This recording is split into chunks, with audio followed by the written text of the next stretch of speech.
Boom. We are live with an impromptu episode. We decided to do this an hour ago. Oh, I might have decided 2 days ago, but you I got notified an hour ago. So mostly because your flight was delayed. Yeah, basically. So we're at Area 7. And I got a hotel, we're in a restaurant. Yeah. They gave us the whole restaurant. Yeah, we have the whole restaurant.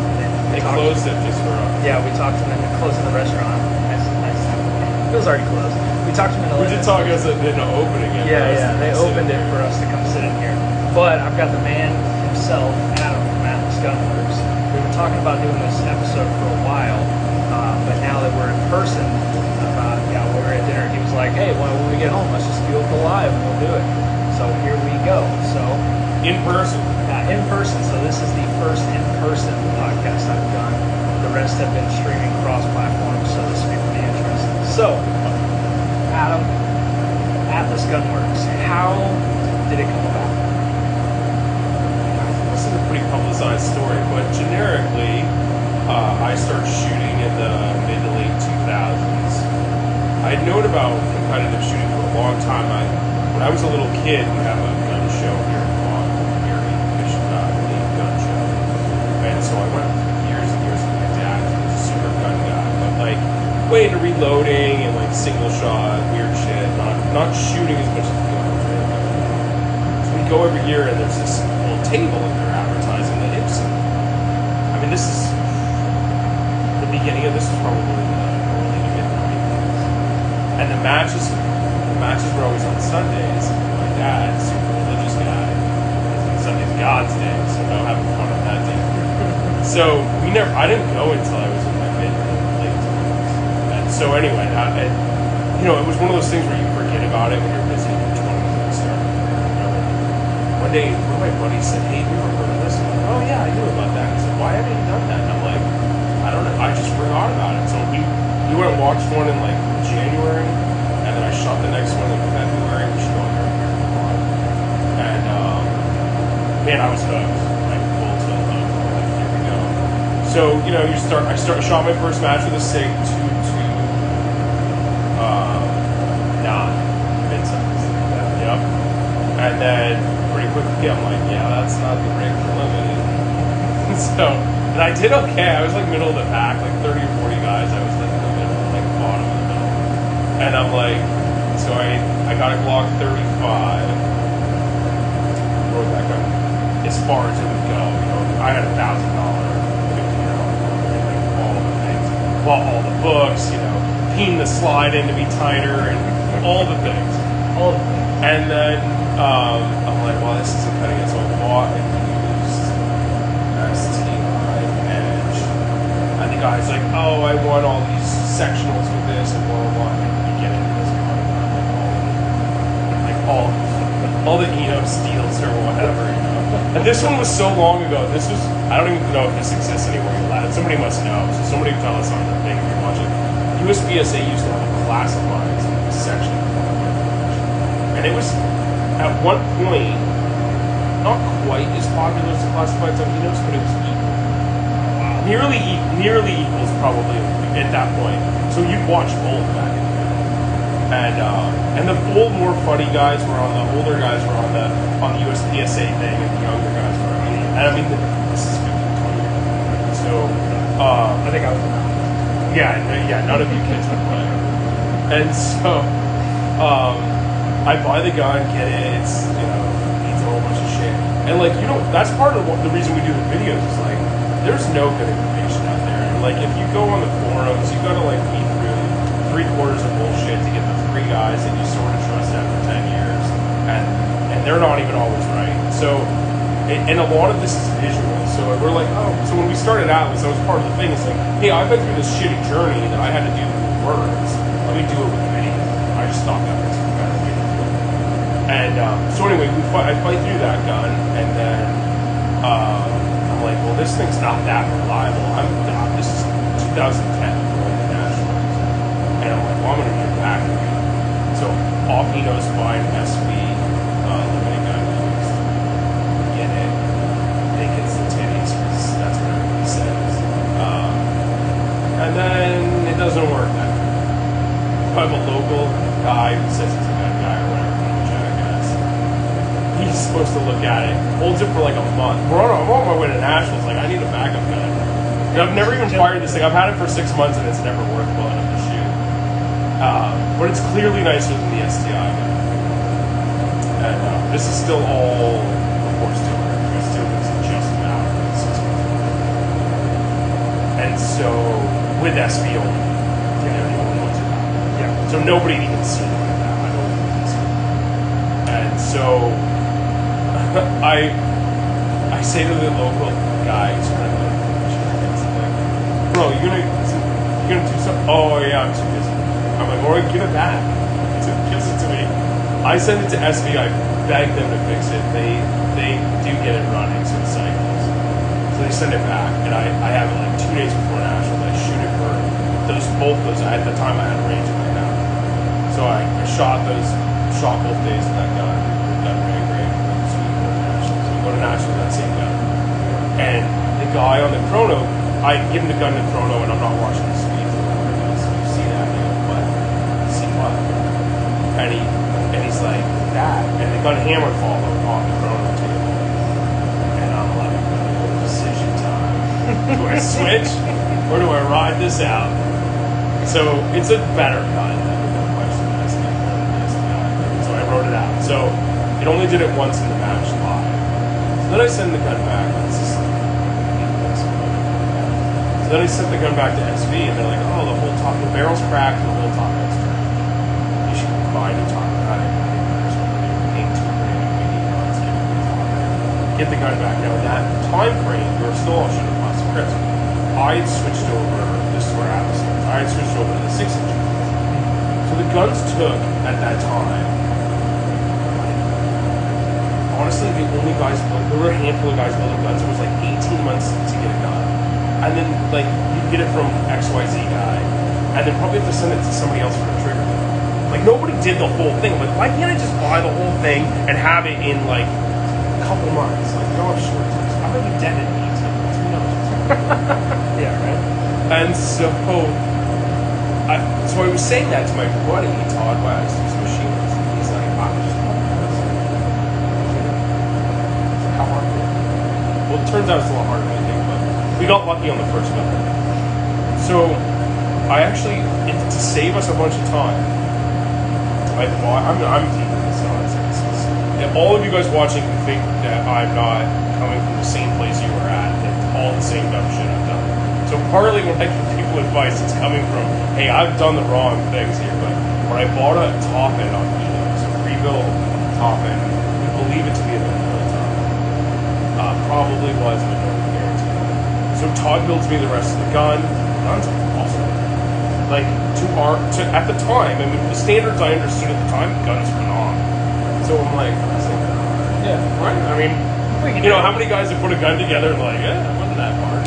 Look, and so a lot of that's luck. A lot of things lined up there. So we build a second one totally from scratch.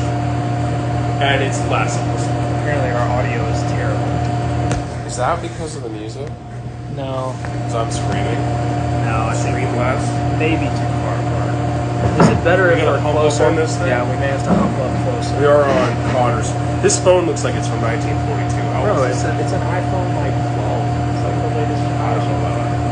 Yeah, well, you know, rich people.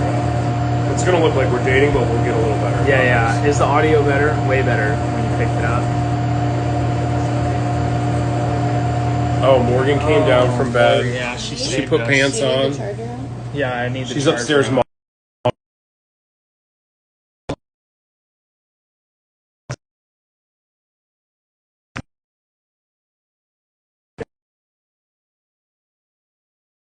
Yeah, this will be good. On a date here. Well, you can't hold that though. I can too. I do it all the time. Oh my gosh. There you go. What do y'all look like You're on gonna my hold end? that the whole time? I feel like an a-hole. It feels like it's moving too, though. Can Yeah. you be real still about it? Is the audio better, guys, this way? Yeah, Mom's here to save the day. Mike, is the audio better? Way better. Morgan for the win. All right, cool. Anyway, continue. Sorry you can't go to bed early, Morgan. Her job never ends. It really Nope. doesn't. People are Instagramming her at 2 a.m. from foreign countries going, hey, can I have this? Chaos, whatever, nonsense. So, I don't know where we left off on this story generically, but or what you did or didn't hear, but so we switched to these 6-inch guns, and so this, Todd's built me a couple, and we start learning a little bit, and so at that time, this is like 2010 or 11, we kind of explore doing Atlas, or not named Atlas, but some version of building guns, but the metal grips weren't hot yet. And so we just pass. It's just hey, this business model, there's no call to action, right? We just be some other dude. That time, people don't get mad. The limited guns were like $2,500. And it's like, all right, well, we're doing the same thing everybody else is doing. There was no reason to really go. So fast forward a couple years, and the metal grips come out, and I'm like, oh, everyone's going to switch. And if you do the cost analysis on the metal grips, and I've done a lot of media about this, just forego adding a metal grip to your gun most of the time and buy a new gun and sell your gun. That's a better option. And so I'm like, that call to action will be worth revisiting this. So in that interim, Al Zita had moved to town, and Al, well, he had somewhere in that period had lived in town, and I was friendly enough with Al to convince him to pay him to teach us how to build the guns. And Al was a tad hesitant. He wanted to meet Todd first. Those two got along, and off and away we went. So we basically were able to get from Al, 20 or 30 years of advanced knowledge. Al, at the time, probably top 5, 2011 guys in the world. And so that SV gun in the middle of this story comes back, but I'm shooting 6-inch guns. This is a 5-inch gun. This is a 5-inch full dust cover 40, and I'm shooting 6s with they're all plastic grips. And the 5-inch gun, that gun came, I'm telling you, so I understand where the customers, how they feel. That gun came in a FedEx, they ship in a FedEx. And it comes to me on the range on a day I'm training, and I is like Christmas. I open that box, I'm so excited, and I go shoot this thing. And I literally put 2 mags through it, and it was on Enos that night, and I've never seen the gun since. And it was nothing against the gun. This isn't a knock on anybody else's product. The 5-inch guns with the plastic grips didn't cycle in 40 like the 6-inch guns did. Add a metal grip to them, and now you don't want a 6-inch gun. You want a 5-inch gun, or maybe a sight block gun. Something, that stuff wasn't out yet, or wasn't popular yet. And so that's the beginning of Atlas Gunworks. Al teaches us how to do it, and we take it, we do a soft year where we launch, where I'm working in the beginning, not that much, and then as this 2015, as it ramps up, I'm becoming more and more full-time, and then Todd, my business partner, keeps his day job for almost all of 15, works nights and weekends, like he's like working 20 hours a day. Savage. Yeah, and then get to December, and get to the fall, and I'm like, I'm going to go to Nationals, and I'm going to sell 20 guns, and you're going to quit your job. Go to Nationals, sell a handful of guns, not 20. Come back, sell a bunch. When you go to the matches, what you don't realize is you're not going to sell 50 guns at the match. Everybody's worried about shooting. But then 2 days, 3 days, a week later, 2 weeks later, that's when you sell the guns, right? So there's a delay. Yeah. So sell a bunch of guns, not quite 20. I think we sold 18, and I'm like, Todd, just do it. He quits his job.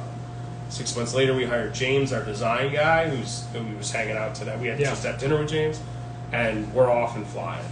And it's been a ride. It's been crazy. Yeah, now you go from that to now you're about to go into this massive building that looks like it's big. It's 11,000 square feet. I mean, so we're going today in my world, massive's 30, 40, 50,000. For whenever I can get y'all to move to Texas and open up there, we'll get the Shop 30,000, 40,000. Yeah, Shop 2 in Texas. Location 2. Yeah, location 2 will be in Texas. But you go from that, and I've been to the shop, and what's crazy is you showed me the area that y'all were working from originally, and it was tiny. 1,600 square feet. Yeah, 1,600 square feet. That's in Shop 2. Shop 1 was 500 square feet. Yeah. So you go from 500 square feet to now 11,000 square feet, and that's in the span of 5 or 6 years. Not even, right? I think when y'all 21 to 15. We're 6. Yeah, so 6 years deep, and you're going from 500 square feet to 11,000 square feet. You're going from selling, 18 guns to, 100 plus guns a month. Pretty big launch up.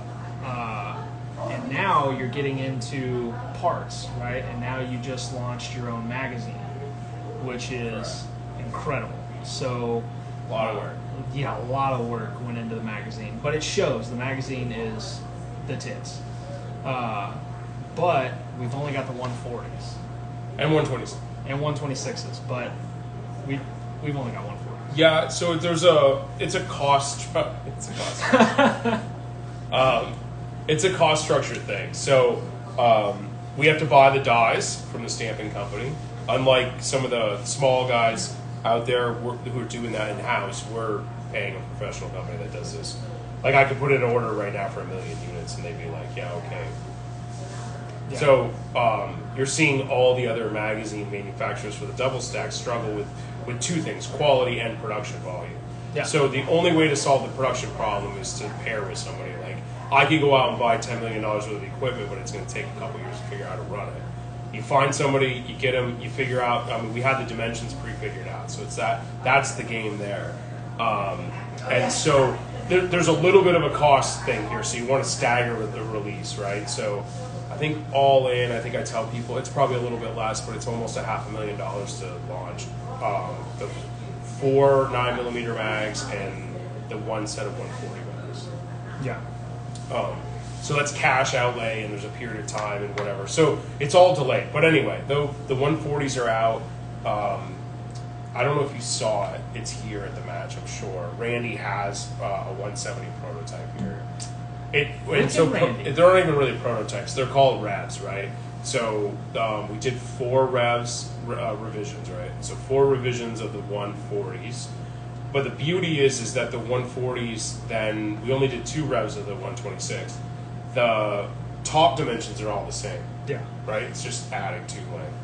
And so Randy has revision 1 of the 170. There's 2 or 3 things I didn't love. Although he shut the snot out of it, it's never failed. But I would tell you that that is not a product that I'm willing to release to the public. Yeah. And again, another cool part about Atlas Gunworks, we're not beta testing with customers. Yeah. Right? I get really mad. Some of the big companies in guns will go out and release a product, and then all of a sudden it's a turd, and they're like, Oops. they're like, oops. Oh, here's the repair kit or the whatever, and it's all right. So, not to say people don't make mistakes, but our job, from my viewpoint, is to do the beta testing in house. So no chaos for a hot minute. We'll come back to that, but that's because we're beta testing it, right? Like Cotter got to put his hands on the new one now. He'll get some to shoot shortly, but. Like we can make up what we think's the best, and then we go shoot it for 6 months, and we learn that it's not, right? And so the companies need to have some moral opportunity or obligation to do that work ahead of time, and sometimes the customers have to wait, and it sucks or whatever. So anyway, we'll have the 170s are probably 4 to 6 weeks out at the latest. So there's one more rev coming. I need to okay that rev, and as soon as that okay goes, it's 2 or 3 weeks to get them in-house. Morgan popped up real quick. She's not happy. 4 weeks. No, we were that close. I mean, Rev 1 was really good. There's 2 or 3 little tweaks. We're just moving a couple of dimensions around. Anytime you've got a mag that doesn't do exactly what you want, from like the way that the bullets stack and the stacking thing, but it feeds 100%, over a period of time, which this one has for a couple months. In fact, we had a couple of them, but Randy's got one he's really been pounding on. So Randy's our service advisor. Some people haven't met Randy. We probably should have maybe let him do a cameo here, but Yeah, we probably should have got Randy in. Randy's a 30-year USPSA guy. I don't know, he's been a Grandmaster for at least 10 years. And Andy's a daytime, he's in his last year or so, year and a half, whatever it is, of being a police officer. But he teaches at the academy, so when I say, hey, go pound on this equipment, he's like, well, when I'm teaching at the academy, I'll just shoot 400 rounds a day of their ammo. Or whatever. So Yeah, the he's equipment pounding gets used. Randy's the ultimate beta tester. And he's really unlucky, so he breaks a lot of stuff. So when he can't break it, we know we're headed down a good track. Randy gets all the cool shit. He's Randy- also in the building every day. So That's true, yeah. The Chaos 2 is very much his baby. I had some slight revisions I was happy to do to make the guns a little more serviceable over time, a little more reliable. And he's like, oh, but what if we could make it shoot like 5 or 10% better? And I'm like, It's pretty good. He's like, and I'm not an open guy. He's a 30-year open guy, right? Yeah, he's an open G. Yeah, he's the real He's deal. also listening to you right now. He says hello. Oh, Oh, Randy's okay. in the Well, thing. Randy, if you want to pop down and make a cameo, hurry up. It's got to be quick because we told all your secrets. They just need to see your face. Yeah, So they they're just not need mad to at see you your when they call face. in. Yeah. Yeah, but yeah, Randy knows what he's doing. I've talked to Randy a little bit about the 2.0, and I'm excited. I got to feel it today. I pulled up in my badass rental car, coolest rental car in the range. I'll post. Yeah, it's black. It's sweet. I'll post a picture of it tomorrow. But I pull up, and first thing I walk up, and Morgan's like, here's the reason you were here, and just hands me an open gun. And I grab the bag. I can't see what's inside, but my heart hoped it was a 2.0. I was correct. So it is awesome. I'm excited to shoot it. So hopefully, I'm going to leave with 2 open guns if I can steal. I think you got to go home. And we got to ship them to your FFL. That's how that works. You don't need to do that. You don't need to do that. But to answer the mag question, so the 170s are close, and the 140s are right behind that, and then we'll back into the 120, the shorties. Yeah. With a shorty gripped gun. Yeah, carry gun. Carry. I want one really bad. Mike gets all the cool shit too. Mike has all the carry guns. Well, Mike buys all this stuff. We're prototyping and all that. Yeah. Not the production stuff. Yeah. But again, they're regional. Yeah, I know. I need to get some cool shit. I just need to start buying it. Is what I need. Just need to move to the Northeast. Get a second house here. Hard pass. The summer house is beautiful here. I may get a summer house. I don't know. I could talk. It was 85 in Cotter's. It's cold today. Yeah. Well, when I left home, it was 102 degrees and 100% humidity, and then I get here and it's like a beautiful brisk winter morning. I'm so excited. And some of us are wilted. Yeah, some of them are sweating and falling out in the match, but anyway, the mags are super cool because I've tested all the mags. I've shot all the mags. My theory I got with mags before this mag came out, and I've told everybody this long before you even thought about coming out with a mag, probably. Well, you probably were thinking about it, but I didn't know about it. But my theory was buy 10, 7 will work and be within spec, and then just trade the other 3 out, and you'll eventually end up with 10. To the new guys. Yeah. All the new guys get all the junk. Yeah, you'll eventually end guys. up with 10 working mags.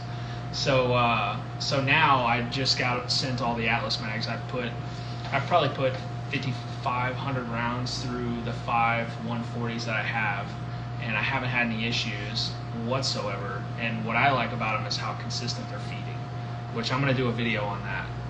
Spring pressure even. Yeah, it's even spring pressure all the way through. There's no drag. They stack great. They hit the feed ramp in the same spot every time at the correct height. There's the man. We got Randy. Pop in here, buddy. Pop in here. We're all at the same hotel tonight. Yeah. You guys we're are all funny. Yeah, we're all in the same. All of a sudden, I hotel. get this alert and it says you're up on doing the live. Yeah. So Jump this in is here. Randy. Jump in here, Randy. You can move the camera. Look at Randy. That's Hi, Randy. everybody. That's who gets all the cool shit. He's been shooting a 2.0 for a year, unbeknownst to everybody. And Randy's the new service advisor at Atlas Gunworks. Yep. Part-time for a year or so, and then hopefully full-time after that. It depends on how the funding of police goes, how long I stay. Yeah. Or How long you pop can the hold ripcord, out. Yeah, if they defund the police like they want to, then he'll be the service advisor really quick. I'm the service manager. Service Oh. manager. I give myself that title. He gave himself the title. You know what? We're pretty loose at Atlas Gunworks. If you got a cool title, we'll roll with it. We're Yeah, okay with that. Yeah, for sure. But yeah, if you break something, Randy's gonna be the one fixing it, which I have done a couple times, and Randy has got me back on track. Morgan's shaking her head because she's currently got one of my barrels up on the wall. Little ammo situation. Yeah. Oops. Yeah, I saw that barrel. Yeah, it was glorious. Just picture like a banana. Yeah. smashed out of the field. Yeah. Listen, man. All right, that barrel made 103,000 rounds. Okay, give me a Is break. that what we're calling that? Yeah, it went a while. That was a lot. But what I don't get though is, so here you are saying how you can't split worth shit, I can't. but you managed to do that. That Well- doesn't make sense. Well, listen, man. To me, a 15 feels like a 9. So I don't know if that one was a squid. That might have just No, been a barrel with 100K, and he put a real hot load in there. it probably was a really hot. Listen, my press has been doing some wonky shit for the last 6 months. I just loaded all my major match ammo on a friend's press because I do not trust my press whatsoever. So yeah, I wouldn't doubt it if it was a 14 grain 9mm round. I just detonated our press. Yeah. Oh, you did? Oh, no, wait, Nice. that's... No, I've got it all back together now, but You just do it before he realizes it. No, but that's Boom! Oh, that's shit. its own Out of conversation, right? So, like, reloading ammo is inherently a little bit dangerous, and then the presses we're using are... Those were like the 10. We were just talking about this the other day at the shop, right, Randy? But the 1050 was originally called an RL 1000, I think. I might be wrong, but I believe that's before I was born, right? And I'm 41. I think that was the mid to late 70s, and then they came out with the RL 1050, and then that was out for a minute, and then it was the Super 1050, which is out a very long time, right? So the RL, it's got a shorter, smooth. They're actually smoother machines, and then they wanted to accommodate through 8. They had to go to the Super 1050, so they just changed the thing, the distance, basically the travel, and but otherwise they're relatively the same machine for this long period of time. Well, nobody in the 70s, even Enos and those guys, they were blasting 50, 100,000 rounds a year. No. Maybe Brian will send me a dirty email saying yes we were, but who, you know what I mean? Like, it's not just a few guys doing that now. Now we've got thousands of dudes out there, like, trying to figure the sport out, or all the different shooting sports, whatever it is. And those machines weren't really made to do that, right? Mm-hmm. And so now, throw Mark 7 in the mix and some of the guys who came in behind that, and we're automating these guys. And one, the machines weren't made to be automated, and two, at all, and then two, the speed at which you're doing it is insane. Like, my 40 cal machine has old forged drives on them. I think I'm saying his name right. And so they're chain driven, but he changed the whole lower unit. They're really, it was a slick setup with the little switch. I think I've seen those. Well, he actually has a whole new motor thing. Makes his own tool head. Yeah. No. These are running regular tool heads. The whole bottom unit, the drive's different. But it's a chain that only runs one direction. There's no up and down with the drive. It's just straight chain. 22. Like, they were estimating 1,000, and I don't think that accounted for when you put primers on. You got to stop put primers in, right? Yeah, so whatever the speed is that we're... So there's going to be problems. And so then we back up to open division, where I think you see the most issues. And this can happen at 40 cal too, or 9mm, but we're running loads with slow burning powder at the limit of the guns and the cases first, and then the guns second, right? So 50,000+ psi in the chamber, which is almost 223 pressures. It's a lot. And there's no locking bolt on a 1911, right? It's just a blowback gun. Yeah, just full send, baby. Here we go. And then we've got machines we're making ammo at this crazy pace on that really weren't made to do it. And that's all that's available. It's just what's out there, right? We've all done it for a long time, and we kind of adopted it's safe and it's okay. But maybe it's not the best idea.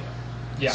So you see a bunch of us, and I've probably been as vocal as anybody about this, that maybe we shouldn't be running these guns at like these new 9mm at 55,000 chamber pressure, nuclear type loads.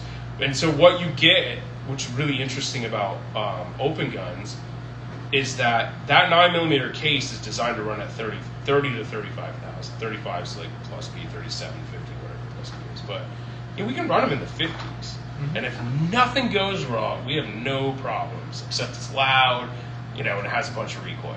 The bullet goes real fast. Yeah. But the minute that you have an irregular situation, we're already... So it's like driving your car at red line all the time, but there's no rev limiter. And then one time your foot slips, boom, your motor blows up. Yeah, exactly. Right? Like driving a race car. Like, it's all good at 9,000, but at 11, you're buying a new motor. Yeah. And so we're doing that. We're running at 9,000 all the time. And if you're running mixed brass, there's just no way to know. You're running those presses at 2,000 rounds an hour. Shit happens, right? And then so the guns break. And USPSA is the only sport left doing this kind of crazy stuff. But what they don't do is explain to the new customer base that if you can't afford 2 or 3 of these guns, you shouldn't even be playing in this division. Yeah. 1 is none, 2 is 1. You need 3. Yeah. 3.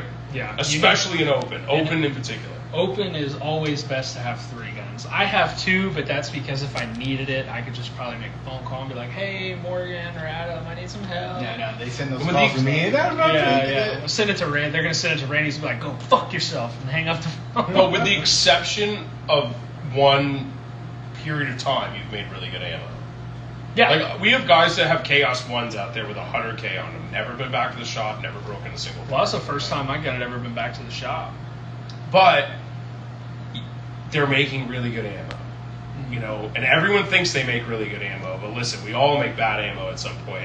It's the machines, right? We're not running. Well, that and right now $100,000 machine. you got that great component shortage, right? So Yeah. people are stuffing whatever kind of primer they can find mixing in there. the I'm still running I'm still running the same components, but in my machine, I was running gray loads for a long time. But what happened was when I moved, right, I took all my shit apart, and then it got kind of dirty, and I was in a bind, so I was just like, slap it all back together. Drive it down there in the back of your pickup truck. In a No, rainstorm? I drove it inside. dirty. I drove it Wheelbarrow. inside the cab. From one double wide conveyor. I drove it inside the cab, right? But then it sat in my father-in-law's garage for 2 weeks. So then when I got it back, I was like, oh shit, it's really filthy. And I had that match like really quick, so I was like, just toss it all back together, just pay attention. I didn't pay enough attention. Now it's clean and I trust it, but not enough to where I'm going to sacrifice my whole season. So I just went and loaded on somebody else's press. That way I got time. Now I got 5 months to figure it out, but No, having your presses dialed in is a big deal. And it Yeah. takes a while. it does. It took me a long time to get that pro. Luckily, I Are you dialed loading on it a in. 1050? Yeah, it's a 1050 with a Mark 7. You should order up the primer assembly off the 1100. It's a lot smoother. They don't even call it that now. I talked to Dylan this week. Actually, I ordered one for us, and I ordered a new 1100 too for the shop. But they're calling that the 1050. That's just the newest revision for the 1050. Have you seen it? No. So I don't know why it took. I mean, we were talking. That's what we were joking about. It literally took 40 years for somebody to figure this out. The problem with the 1050 thing is that camming arm for the primer goes fast like this. You know Right? how It it shoots. slaps Yeah, in it the back? sucks. Yeah. Well, they Doesn't just do figured out anymore. how to retard the timing so it was nice and slow and smooth. Yeah. And it's like a Imagine whole new that. machine.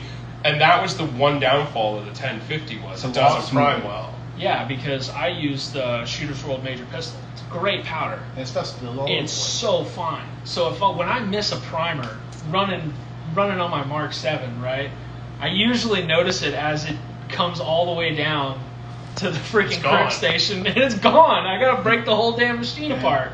And by then, I've actually grabbed that 1050 at some point and like thought I'm gonna rip this thing off this base. I'm gonna throw it in the trash and start over. Yeah, Like it gets frustrating sometimes. I haven't installed. I don't get mine yet, but Randy's got.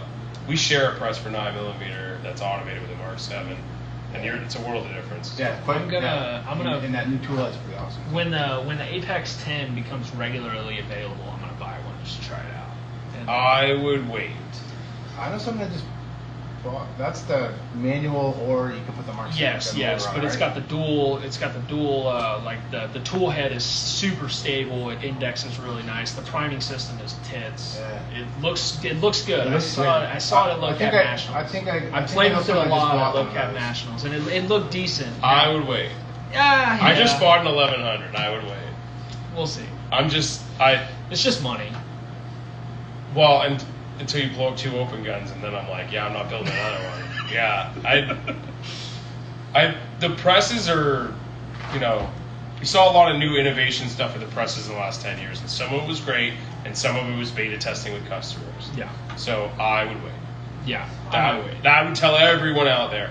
We've had, those new launch presses. There was a point where they weren't indexing the shell plate, but the sensor was on the drive unit underneath. So the drive unit was moving, the plate would hang up, it'd get loose and not move. So you double charge. So we blew up. They blew up. We had 2 or 3 Atlas guns blow up on that, and I was nice enough to rebuild them for free. But nobody from the press company was sending me checks. Yeah. And I'm telling everybody just avoid look, they haven't got that worked out yet. That shouldn't be on the market. That's dangerous. Yeah. And so I'm a little bit more cautious with the reloading stuff. Because I had some of those new presses on order, and then I start hearing, and then we start seeing guns getting blown up, and I'm like, hey, I'm going to hold off on that. So the reloading's the most important thing about reloading. Whether we're doing major or minor, doesn't matter. Because if you double charge a tight group deal at 9 minor, watch that. The exposed part of your barrel will wrap right over the top of your slide, like can opener. That's probably worse than double charging an open gun, because you're not going to get a full Yeah, double. yeah. You're going to get like a charge Well, and a it's half. faster Because the rest power. is going to pour over the top Yeah, of the yeah. case. Faster powder, bigger pop. Yeah, like I load at 9.5, and if I double charged, it would be at like 12.2. It'd be all over. Yeah, it would be all over the press. And I know you can shoot 12 too. You can, yeah, you can shoot 12 You gotta hammer the bullet most of the time. Barely. Yeah, barely. That's probably what happened. Is it fully charged, and the bullet just happened to seat right, and then it was just like, and this bullet set back to the moon. Oh, that's scary. But yeah, the good thing is whenever I mean 90% of the loading I do is all minor, because I shoot mainly minor, because major power factor is stupid. So couple of training tips. We're kind of all over the map here, but so I've been training a bunch this year for the first time in 5 or 6 years, and I'm training with 9 minor, so I'm shooting a Hyperion in training, and then coming to matches and just shooting my 40 cal Nemesis gun. A little more recoil, sight track's pretty similar. And so, a lot cheaper, a lot easier on me, a lot easier on the gear, quieter, blah, blah, blah. And so, Trevor's been doing that where he's shooting, I don't know, I'm guessing a 150, 155 power factor. Yeah, they're at in between 150 and 155, somewhere in there. I've loaded down to 140. I They like probably don't cycle as good. at not 140 nearly as good. they 150, 155. I could get it to cycle better if I sprung it for that and messed with it, but 150, 155 is like with a 7-pound recoil spring is just cherry. And then you switch to an 8 when you go to major. yeah, when I go to major, I put an 8-pound back. So then the dot's behaving pretty similar. So that's why is because when I'm shooting minor, I put the 7-pound spring in. I'm shooting 155 power factor, and honestly, I've had both my guns next to each other. One set up for minor, one set up for major. Shot them back to back. The only difference is felt recoil in the hand. The way the gun tracks is super similar. And in a match under, You're not even going you to shouldn't notice notice. it. Yeah, you're not. You'll feel it a little bit more in your palm. That's it. But what we gain is, instead of running at 9,000 RPMs, we're running at 7. Yeah, yeah. And if something bad happens, our window before detonation is much bigger. Yeah, which I never understood, because major power factor, it seems like if we were able, because 155 power factor would be like plus P plus, right? Somewhere in there. Like plus P. That's on the top side of plus P plus. Yeah, like top side. So if we made it 145, 150 and just sprung the guns for it, it'd probably make more sense business-wise, because then companies like Federal and all those guys could get into open. The guns would last longer. Yeah, the guns would last longer. You could actually have ammo sponsors that... You'd have less case head separation where guys yeah. are wrecking matches because guns detonate, lot- all the nonsense. You'd be a lot more liable. You'd be a lot more... it'd be a lot more common for newer people that are maybe a year or two into the sport to go, open looks fun. Right? Well, and so open's facing a big problem, right? So the open's always been an attractive division, but a large portion of that is as we get older and our eyes aren't working. There's two things. It's a go fast division, the fastest.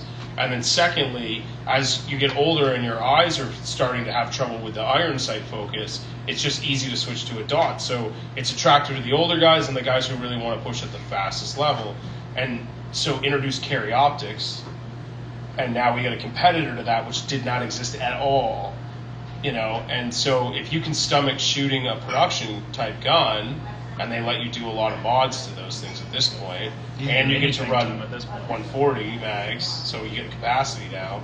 Now there's a competitor, so to me the slow death of open, if you don't lower the power factor, is coming. Is already out there in carry optics. If they allowed single action, by that I mean if they allowed 2011s in carry optics, open would already be dead. Yeah, why would I mean? I would shoot. I would It'd shoot. be so. They're the most fun guns on the planet. Oh to my shoot. God. The A minor Athena, 2011? The Athena with the Oh. red dot on it, I freaking love that gun. I wouldn't even frame. I wouldn't No, even you miss just the ride 'em frame on mounted the- dot. It would be amazing. It would be amazing. Yeah, I But super love that setup. yeah, but we're in this limbo where we won't lower the power factor, we won't allow 2011s and carry optics, so it's just like this weird, like pick one and just either let one die or grow. Yeah, I'm not married to any of the outcomes in particular, but what's unfair, and so I've had this conversation with a bunch of the brass at USPSA, but what's unfair is, like, I get the phone calls where the new guys are out there and the new guys are trying to load 9 major, which is also, like, a lot of guys buy one of our guns and buy a press brand new, and then they're like, I'm like, oh, this is going to be a nightmare.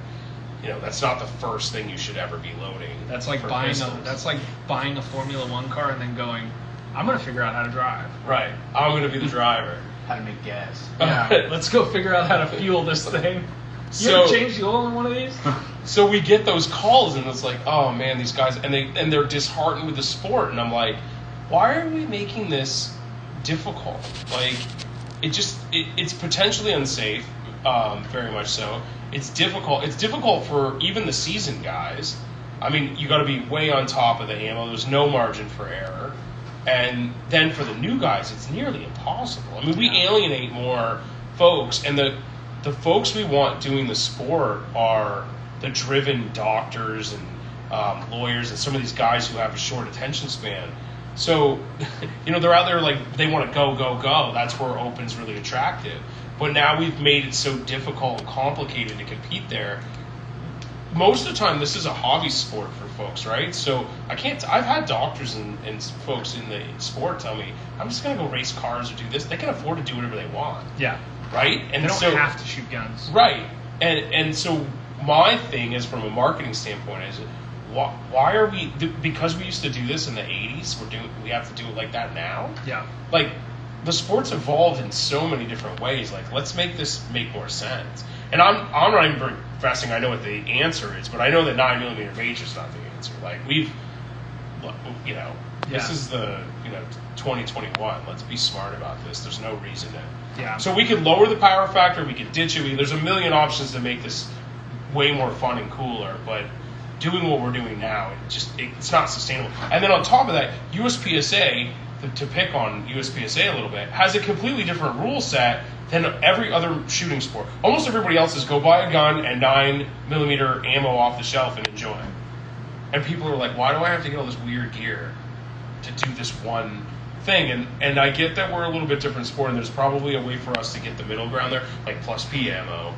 But why are we doing this crazy weirdness?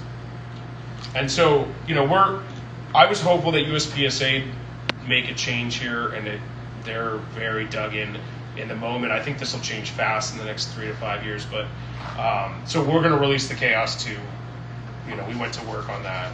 Randy headed that project up. It's a much cooler gun than where it was before you got involved.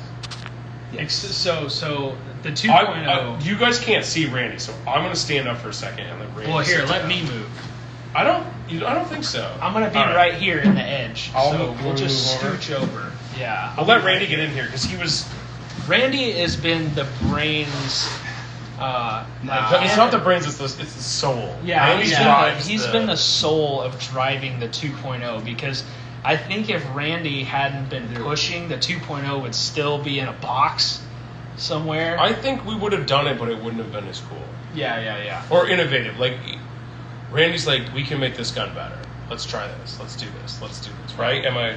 Yeah, I mean, and it's not just me. I mean, Todd, working with Todd, and a lot of good discussion about stuff, and trying some things out and seeing what was good and what was bad. But you were the motivation. It might have taken longer. It might have been a 2023 release. But yeah, Which we would have gotten murdered for on the internet. So that's like, it's going to be a better gun because Randy's involved. Yeah, and But in fairness, his passion level is way higher because I shoot limited. yeah, I'm his an open passion's guy. open. Yeah. Every time I talk to Randy about it, he gets all jazzed up, starts smiling, gets all excited. It's super cool to be involved in a project like that. Which you've been shooting it for how long? Well, like 30 years. Well, I mean, he's like been- 30. The Chaos 2.0. The 2.0. So I was shooting some of the prototype ideas at Nationals last year. Okay.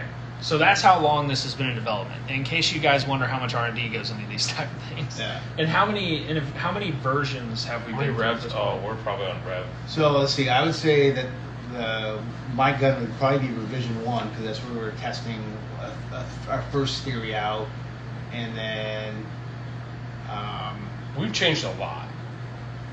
I'd say 5. Five hard ones. Yeah. With a bunch of minor stuff in Yeah. the middle. Yeah. You know, that's not. 'Cause we're running- That's not even counting like the different comps. Well, I was about Yeah. to say, we're running the comp, we're messing with the comp, all the minor geometry in the comp, which makes a huge difference. It's kind of crazy. Yeah. And- like we made a comp that would basically just like totally just stop the gun. We'd fire, and it would just use the energy so awesome that the slide didn't even move, you know. And then we started taking it from there and changing some angles and some smaller tweaks there, and to get to kind of the final design. I don't think we're going to go any further. I think we're on the last rev on the Yeah, comp. and we still have, so we have a 3-port version, 2-port version, and they're both just a little different, and Morgan says we can't have 2 SKUs, so you gotta pick one. we'll just sell them with the 3-port, and you just take a hacksaw to them. Yeah, just hacksaw the top one, the front one off. Yeah. Yeah, I saw both of them today. Like the first one I picked up was the 2-port, and when I opened it, I was like, "This is different than I thought it was going to be," because I didn't know you had a 2-port and a 3-port. So I'm like, 2 ports, that's a little different. Started looking at it, started filming. Well, you guys had all seen pictures of the one we did where we did one where the comp was way bigger It was like slide. this big. It looked looked like a PCC brake, Yeah. or like a not even. A It looked like Klingon a battle cruiser. yeah, it looked like a 5.56 brake. It was Like big. you know that big JP brake that everybody runs. It looked like that, just a little thinner. It was kind of wild. Yeah, it was big. Yeah, It was so I big. saw that version at Dragon's Cup. He showed me pictures.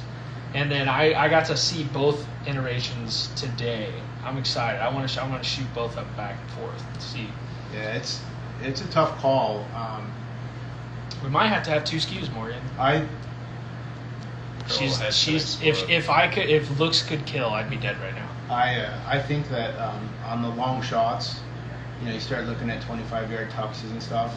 But I think the 3-port comps, the dot tracks so damn straight.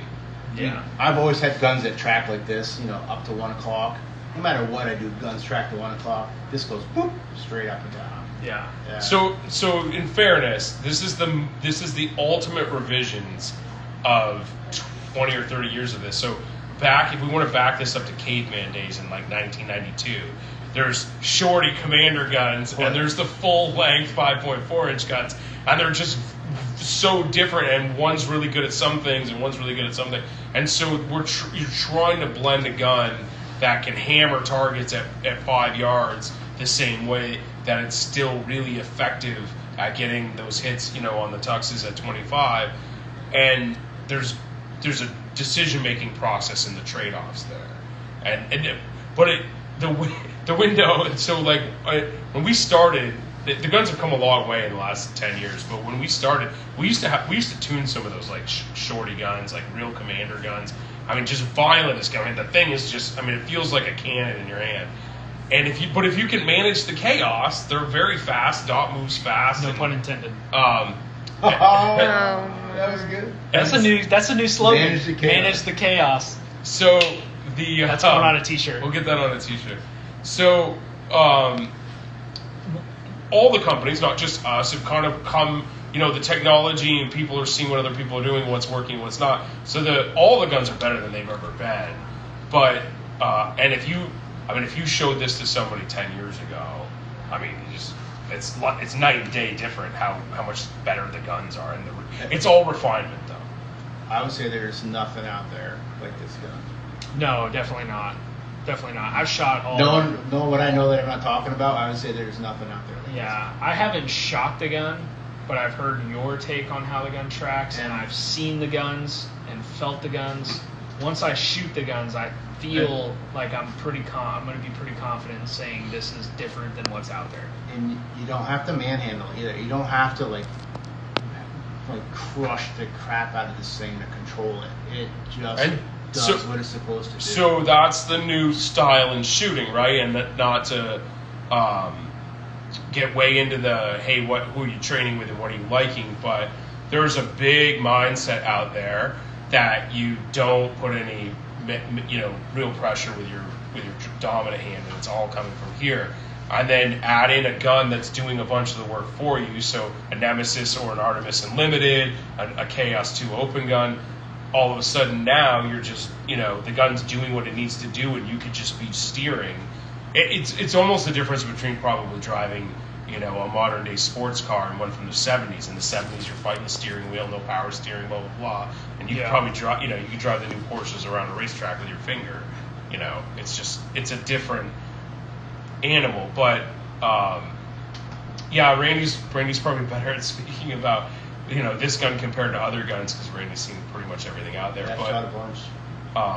That's what we're trying to do, is we're trying to always make a gun that's better for the shooter, in the sense that the gun's doing as much of the work as it can be.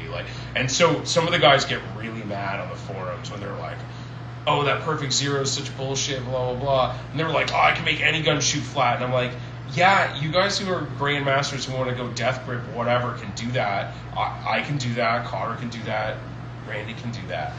But one, it's probably not your best. You're probably not going to go shoot your best match doing that, for 18 stages. Nope. And then two, that we're building guns for everybody, right? And so to go build guns for the masses, the recreational shooter or whatever, I don't want them to have to go work their hands out to be a better shooter. It just doesn't make sense to me. Well, just like your sight picture and your trigger press, you change the way you grip your gun for the shot you're making. You're not loose gunning, a 25-yard shot, and you're not death gripping when you're ripping up close stuff. So your grip pressure changes throughout the whole thing. So you need a gun that will, handle that whole thing. Yeah. And I really do think that what we've got allows you to go from that loose grip where you're really just cranking those open targets real close, some good splits and stuff. And then when you start going out into the long distance targets where you start to bear down on the gun a little bit more, because just like your trigger press and your use of sights or attention to the sights, you're putting a little bit more work there. The gun just tracks really, really well. And you just shot a whole match of them. Just feature Randy. I just used the wrong magazine. Yeah. Poor Randy, man. Don't use a 173 mag. Yeah, he shot a hell of a match today, and got to chrono. Was that your second to last? Yeah. So he shot pretty much the whole match with the new 2.0. Did pretty well from what I understand and what I've seen. He crushed it. And poor guy gets to chrono, and he accidentally grabs a 170 with a +3 base pad, and just not even thinking about it, just hands it to the guy, and he's like, click, and no score. And I'm like, oh man, yeah. So your regular one broke in the morning, right? Yeah. You just handed him the wrong one. Yeah. Well, So if I was like the house stage, you come off two close targets and you transition to a 25-yard shot, and I had my 20.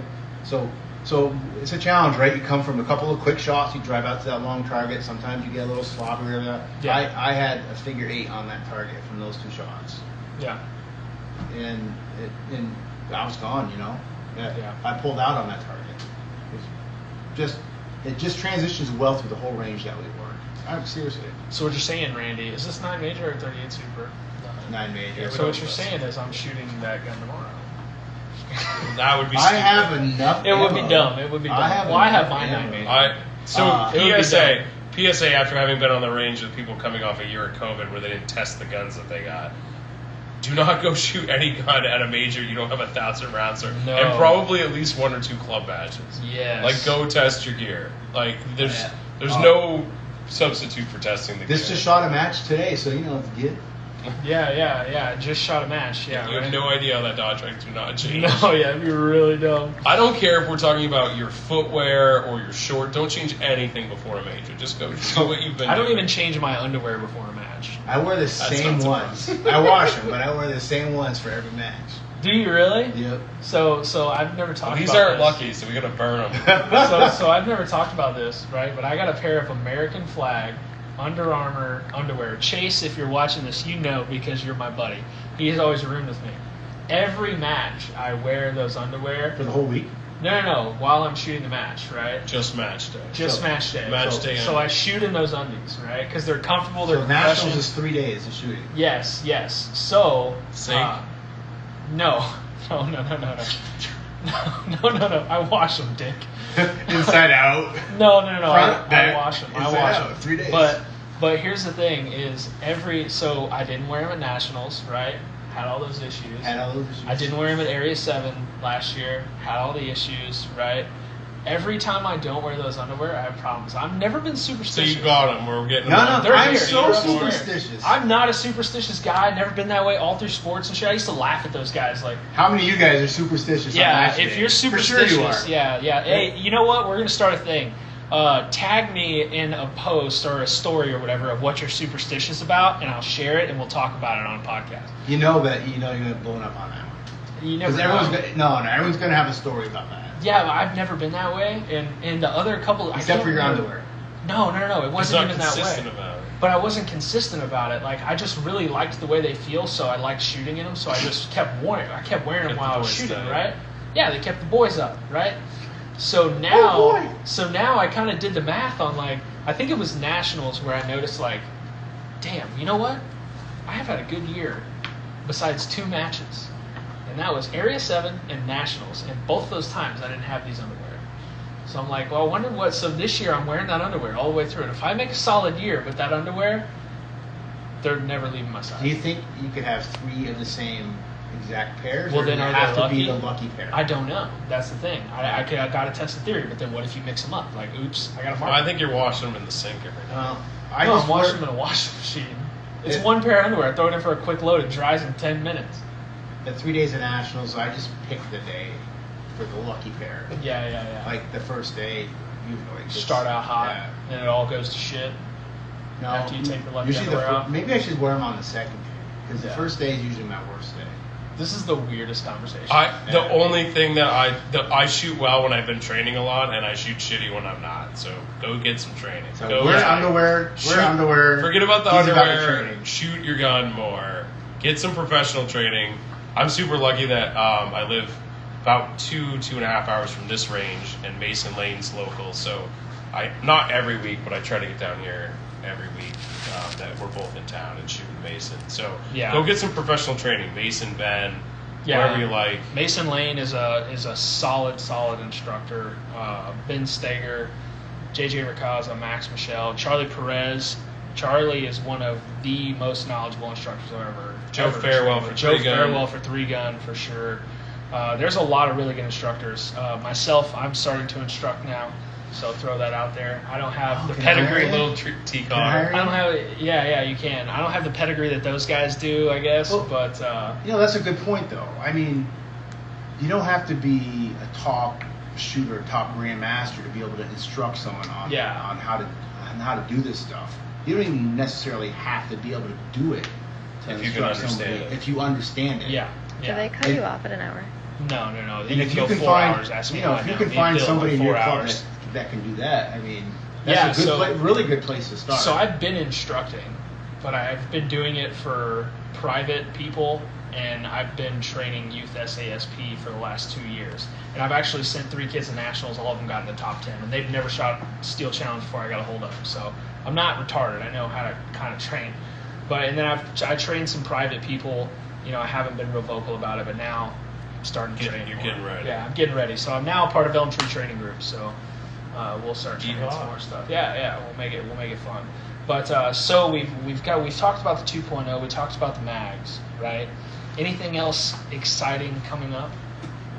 I mean, I'm sure everybody's sort of aware that we're working on the big moves. So we didn't talk about that at the beginning of this, did we? No, we didn't. So We talked about the building size, but we didn't talk about so the we're big going from 4,800 square feet to 11,200. So that allows a lot of cool stuff to happen. Some new equipment.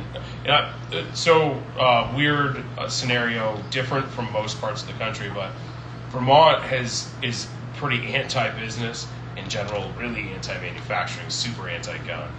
But our problem's always been real estate. So we've always been limited by just not being able to put more equipment, more people in the building. And I'm not afraid to let that, or I won't let that slow me down. So we just stack bodies. It's ridiculous.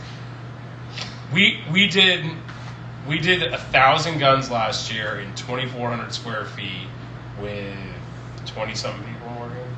I mean, it's tight. And so the 2,400 square feet this year in December became 4,800. We built an addition for the tenant we had when we bought the building and moved him over to the addition and then took over their space. So we doubled our space for this year. But we had a machine coming that, I don't know, what's that machine, 13 feet wide by It's big. 30 feet long. So it took, between that and getting a little more room in a couple other rooms, it took up all the space. So we're immediately full again. So while I'm working on getting an addition built on the building, I'm also trying to buy the new building, which took a little over a year. We just closed a couple weeks ago. You showed it to me when I was at Area 7 last year.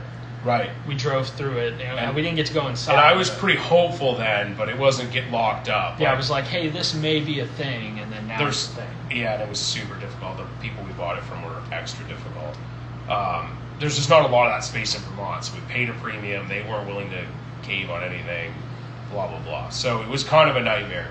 And now we have the building, we have possession of the building, and there's upfit for, it'll be, I don't know, 75 days or so we're another 60 days here of upfit. But when it's done, it'll be pretty epic, and it's probably our at least 5-year, and if we're allowed to do some additions there, it could be our 10-year or better home. Yeah, but in a couple of years, they're going to have the second facility moved to Texas. Build the machine shop. Yeah, we'll have the machine shop in Texas. Morgan's shaking her head, but we'll get her on Morgan board. and the staff like Vermont, so probably home base is pretty Vermont for sure, at least the near future. But then you have a summer home in Austin or Dallas. A winter home. Or a winter home. Yeah, you get a winter home. And So then you, there in the summer. yeah, don't come here. Don't go to Texas in the summer. That'd be a really retarded idea. But you have a winter home in Texas where the other shop is. If we really need a lot more machine space, honestly, it's just because there's not a lot of machinists up in Vermont. You probably see us do some kind of second location that's just doing parts. In Texas. In Katy, actually. I mean, he's hot on Texas. Yeah. I like all states with no income tax. No income tax. We got all the freedoms. Space is cheap. Labor's cheap. Well, that's the thing. So, like, I was building shopping. I've looked in Tennessee. I've looked in the Carolinas. Looked a little bit in Virginia. Looked in Texas when I was out there for Dragon's Cup. I spent a couple days on either side of that. And it is 1/3 to half the price of what we just paid for our building. And they're readily available. And I bought the only building that was available that would work, and I bought it off market. Like, if it had hit market, I don't even know if we could have got a deal done. So You just missed the old Igloo factory, just sold by my house. It was 114,000 square feet. we could do some damage in there. You could do some damage in there. Indoor shooting range. That place was the tits. We could have had Atlas, and then we could have had a full indoor, like you've seen the Archangel Michael range overseas in Czech. Could have done that, but inside. Just saying, I got all these great ideas. I just, don't have all the money. So it's all coming. Alice has been on a rocket ship. We have almost a lot of years. We just about or do double in revenue. So we've been on this rocket ship ride. This is probably the last year of rocket ship, and then you're going to see us plane off and have a nice, probably 20% growth rate. So I think we'll build about 1,500 guns this year, and we'll slowly climb to that 2,000-ish number, 2,000, 2,400, probably max. And then everything else we do in bonus will be supplying other. We're dialing it in so it's just perfect, but the goal would be to supply all the other gun builders kits so that all the hard work's done. And look, we had to buy parts from like 20 vendors when we started, and we got it down to like 11, and we got it down to 5 or 6. But we call it getting vendor fucked. We got vendor fucked a lot with quality or not timing or whatever other problems there were. And so we want to be able to provide other gun builders with branded with their own name, a kit where all the parts are designed to jive together. Yep. There's a little bit of work to do to make it your own, and you can put your own designs on there and get your slides bald. But it's going to be a better product at the end because all of that stuff was made to work together. So that's the future at Atlas Gunworks. You'll see us the retail store will get a lot bigger, the parts business will get a lot bigger. We've had to do a lot of this not because we wanted to. I didn't want to make mags. I was hoping somebody would do it, but it was like, all right, well, we waited long enough. No one's going to do it. No one's going to do it right. Yeah. And the guys and the folks who've tried, just kept telling you, no, our stuff's great, and it's like, well, it's not. And if somebody won't work with you, that's time to go do it yourself. Yeah. Right? And yeah. like single stack frames, people are asking us at this match about single stack guns. I don't have a big desire to build single stack guns, but the holdback is frames. No one makes a good single stack frame. No one. If there was one, I'd go buy it. And we did a cost analysis when we stopped making single stacks at the end, I think, of 2019. We were selling them for $4,500. They cost over $5,000 to make. And I'm like, well, we don't sell that many of these. God. The guys hate them because they're twice as much work. And it's because the frames are trash. Well, the way to solve that is to make frames, but that is an epic project. And it's okay if you got a ton of volume, but we don't personally. Like Alice, that's not the market we market to. There's not a we lot could, of boomers but it's out not there. what we're interested in doing at the moment. So where you'd see us make single stack frames is we'd come out and brand them, for retail or for somebody else. You see him look at me when he said boomer? There's a lot of boomers out there. We made eye contact. We made eye contact, but it wasn't on purpose. Well, I'm half Sure between it the two. wasn't. I'm between I the can two. see you this. so I can whatever. see the sparkle go. Yeah, it's super cool, man. It seems like every time there's a niche in a space that people are hoping gets filled, it gets filled by Atlas, which is pretty cool. Like if it's not parts, if it's not mags, if it's not guns, it's online content or info. Like before I even started shooting in Atlas, when I was shooting STIs, and I had an SV at one point for a week. That's a funny story I'll never talk about. I told mine. You won't tell you. Yeah. So I bought an SV for like a week, and it was Open gun. No, it was a limited gun. It was a side tracker barrel, and within the first 3 practice sessions, sheared the barrel lug, like off the barrel, like. And I was like, "Hey man, this broke," and they were like, "Oh cool man, we'll get to it in a year." And I was like, "Just take it back." Here. I'm not interested. Yeah, I was like, I don't care. I ate like $3,000 on that thing. It was just like, I'm so pissed off.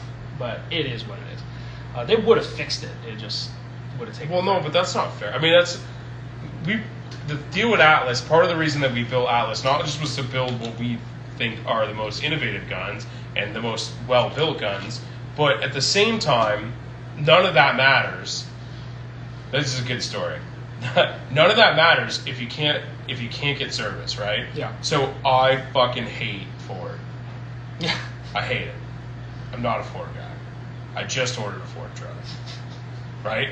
I have a GM truck that's still under warranty, that's just not perfect, and they pretend they don't know what the fuck I'm talking about.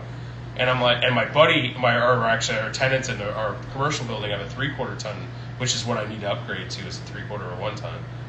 And they've got a major problem, and they just keep telling them, no, it's not a problem, it's in spec. And it's like, this truck's undrivable. These are, 2019 to 2020 truck. And I'm like, it's no different than Atlas. I'm like, well, or any of the gun companies. I'm like, well, if I can't get it serviced ever or in a timely manner, I'm going to do something different. I just have to trust that we have a relationship. Yeah. Right? And so we work really hard at that, right, Randy? And we're probably the only company of our size with a service manager. Most stuff was in a day or two. Little stuff were like 1 or 2 days. When someone calls up, so a competitor calls up or a customer calls up and says, "Hey, my gun's down, and it needs to come into the shop for service," I feel their pain. I know what it's like to be a competitor, and I consider myself to be a fairly serious competitor. This is your main hobby, bar none. This is it. Yeah, and so my goal is to get their repair done right and out as fast as I can and get them back on the range. Because I know what it's like to sit there and your baby's gone. You can't, especially if you only got one gun, you're not doing your dry fire, you're not doing your range work, you're not. And I get it, and I really try to make sure that we push it. And you've been through all of these problems. Yeah, because if it can break, I've broken it. Right. Yeah, Randy's blown up a lot of shit. In 30 years of doing this. Yeah, frames, slides, grips, frames, barrels. You're the only person we know that's broke a PT grip. Yep. And he broke one. I was with him. So whatever. I mean, Randy breaks shit. It's just That was a death gun. Yeah, I shoot a lot. That gun broke frames, 1 frame, 2 slides, a grip. So just in theory, this is my take on that gun. Not an Atlas gun, by the way. Yeah. That gun helped start Atlas because it made me so mad. But it had to have, it was an open gun, it had to have some kind of harmonic imbalance or harmonic vibration, and it just rattled itself apart. Like you put a part, that was breaking sights left and right too. That's breaking all kinds of stuff. That gun was never, there was something the way that gun operated with the comp or something where it just vibrated itself apart. Yeah. But look, you put a comp on the front of one of those things, that may or may not happen. I don't know that we've seen that with an Atlas gun, but who knows? You know, that could happen. Yeah. You're running those things on the edge. It's a real thing. But if you can't get service and the guys don't know what you're talking about, and you got to wait a year or 6 months or whatever, then it's frustrating. It's just that's not the way we take the serious side of it. Or whether we build the best guns in the world or not, there's no question we have the best service in the world. Like we feel your pain and we will work super hard to fix whatever we can as fast as we can. And you know, if the gun's out of warranty, we'll be super fair about it. Because we're all, you know, me, Randy. I mean, we're out doing the same things on the weekends that you guys are doing. Yeah. Well, how many guys in the shop are competitors, right? A lot. Got quite a few. Yeah. But Randy brings a real sense of urgency to that. He's like, this guy's gun's down, and I don't know if he's going to shoot a match this weekend, but I want him to have his gun for the weekend. Yeah. I blew up my barrel on a Saturday. I had my gun back with a new barrel on a Thursday. And custom. No coating. And it had a custom engraving that I no, can't talk about. No coating. Yeah, it doesn't have because we can't control the coating time that takes a month. Yeah. Because those guys are idiots. Yeah. But do they subscribe to you? Let's hope not. Yeah, the coating's completely out of control. Now, I don't know if we'll get to it in 22, but my goal is to buy a coating machine and do some of that stuff in house. Maybe not all of it, but some of it. Yeah. And then I can do that turn in a week. Yeah, and there is some cool coating stuff coming. At least I think there is. We're working hard on cool. Yeah. Stuff, but it's very difficult and it's very slow. Yeah. Because you send it, you get it back. The first run's good. You're like, and young Adam would trust the first run. Old Adam wants to see 3 or 4 in a row that look the same color. Yeah, right. Because we've been down this road. Sometimes people try really hard on that initial run and make like, you happy, and then they give you something different later. They're like, all right, that looks correct. Yeah, I've seen some funny gold stuff. Yeah. Gold's a hard color to do. Yeah. But we're committed to making the process better. I think the edict that I put out to the guys in the shop is the guns have to be bare minimum 1% better every single year. So 10 years from now, every gun we build will be 10% better. And 20 years, 20. And that's the bare minimum. Like that is, you know, ideally we probably double that up. Yeah. But lots of innovation, lots of cool stuff. Just the guns are designed to be better. And there's no plan to sell out or do any of that nonsense. We're committed to doing this. We have a super good team right now. Our team we'll probably be 30 people or better at the turn of the year. Team's super strong. We've got 2 or 3 guys from our club coming on we're shooters. We like to have shooters. We understand that if you're out doing this on the weekends, even if you're not a 2011 guy, that you're going to be a better. You know, your mindset's more in that understanding. Hey, this is racing, and that's the crowd we're talking to now. We sell a lot of guns to folks who aren't racing, but they want that pedigree. You know, there's plenty of guys who aren't racing who are buying Porsches or Ferraris. Oh yeah. But it's all that pedigree of. My sister-in-law drives a Porsche. Yeah. So there's that. Yeah, she doesn't race. Right. I mean, she thinks she does. She drives like a McCastle. Right. But anywho. And we just hung on it long enough for Connor to get in trouble. No. She knows she drives like a dick. Alex, if you're watching this, you know I love you. She's not watching it. Yeah, she may be. I don't know. I doubt it. She's probably asleep. She's preggers. She's knocked out. But anywho. So, yeah, I mean, always pushing innovation. That's one thing I love, is we're always pushing innovation here, and we're always looking out for the shooter, whether it be taking care of their guns, coming out with the latest and greatest stuff, fixing problems with old stuff. But what drew me to Atlas the most was the YouTube series. The YouTube series was incredible, because like I said, when I first started shooting 2011s, I learned how to do everything from your YouTube. Tune mags, tune the gun, fix issues, like you name it, I learned how to do it from... Hi, this is Adam from Atlas Gunworks. Welcome today, and then we start working. Right, like it was pretty cool. So More of that hopefully to come. I've been super busy with CEO nonsense for a bit here, trying to do a bunch of different stuff. But my schedule should lighten up come to the tail end of the year. We're working on getting Randy up to camera speed, so you'll start to see Randy more on both promotional and probably educational videos. Yeah, we got to wax those arms first, but we'll figure it out. The Gray Fox. Yeah, the Gray Fox. But Call him the Silver Bullet. yeah, no, we're pretty committed to educating. That I mean, that's our roots, right? Was our very beginning. So I don't know if you're ready to kick us off of here, but and we got to shoot tomorrow. So Yeah, we probably do. should And go Morgan to bed. is looking at us like, shut the hell up. Yeah, Morgan's holding the phone. She's holding sitting the on phone. a She has been chair holding the phone this whole time. since we got off the Yeah, since we got off the refrigerator. refrigerator, when you notice the humming go away and the quality of the video get way better and the quality of the audio, guys, it's because Morgan is sitting in a chair holding this camera like a champ. So, yeah, shout out to her. What was I going to tell a story about? I don't know, but I just keep noticing the booze on the shelf behind Mark. I'm pretty certain we're not allowed to touch that. You're only not just send allowed Trevor if out you there don't today. get caught. We'll send Trevor out. Trevor there and talked talk him into letting us into this room. I did, From yeah. the bar. They have a restaurant bar area that was 100% closed. I was like, hey, you want to open that up for us? We're going to do a podcast. She was like, sure. And then when we were getting all of it ready, I was like, hey, is that bar open? She was like, no. And I'm like, not open, or just not open? She was like, oh. So I'm pretty sure if we grabbed a drink, no one would notice. Just saying, Randy. If you I'm wanna gonna leave before all that Some nonsense. knowledge. Yeah, you and me both. I gotta shoot. I don't. drink I'm for going this right shit. to bed. Yeah. You can drink all you want. You Yeah, already he you're shot the done. match. I know, like the 1 year you guys. You're don't- gonna sell some guns The tomorrow. one year you guys don't have Team Atlas, bed and breakfast, whatever set up, and all the crazy things. I'm free. Yeah, the I timing get was him. bad. Yeah, you get me. You got. He was my fucked. date. The timing was wrong. Randy got screwed. He got stuck with me. Well, hopefully this is we've all been in this weird planning matches in Corona, so it just didn't. You couldn't get ahead of it, but hopefully next year's like you got that 6 month to plan all the things.